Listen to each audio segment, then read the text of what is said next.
5 perfect albums from 5 genres in under 5 minutes.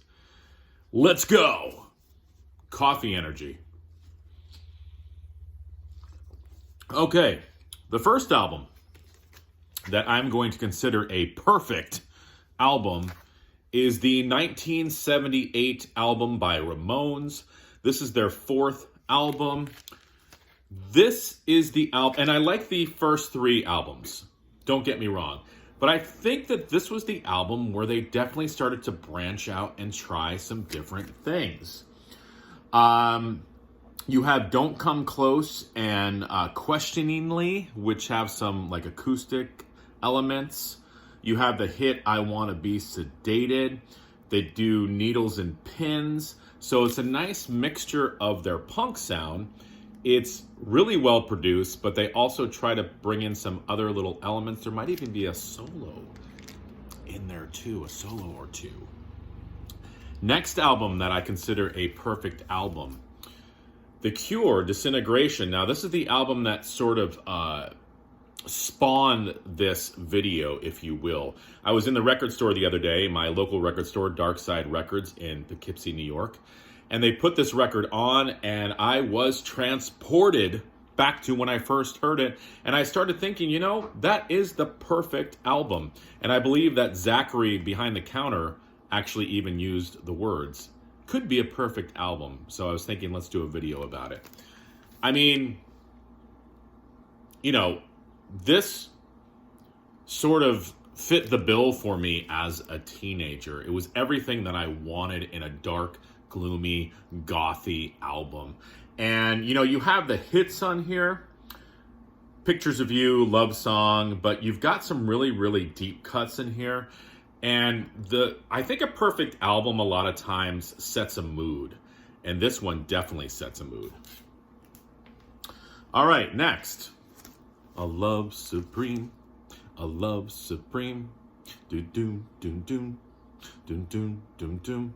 Coltrane, 1964, A Love Supreme, definitely a perfect album, definitely high up there in the jazz rankings, I'm sure.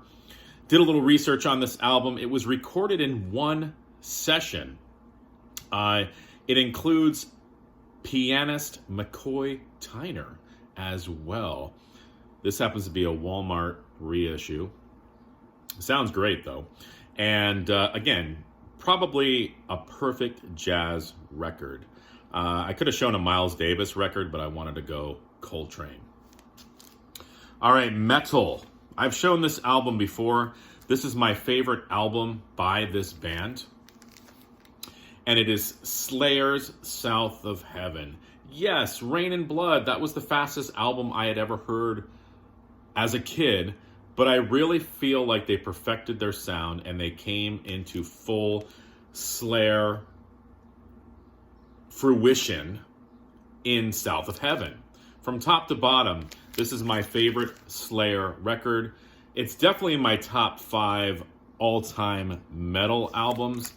Like I said, you've got the title track, South of Heaven, Behind the Crooked Cross, which is killer, Mandatory Suicide.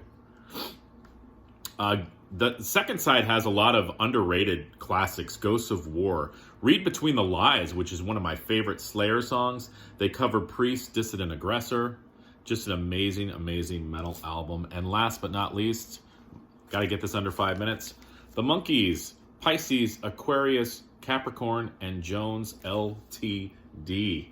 Not my favorite Monkees record, but definitely a perfect album. You've got all different genres on here.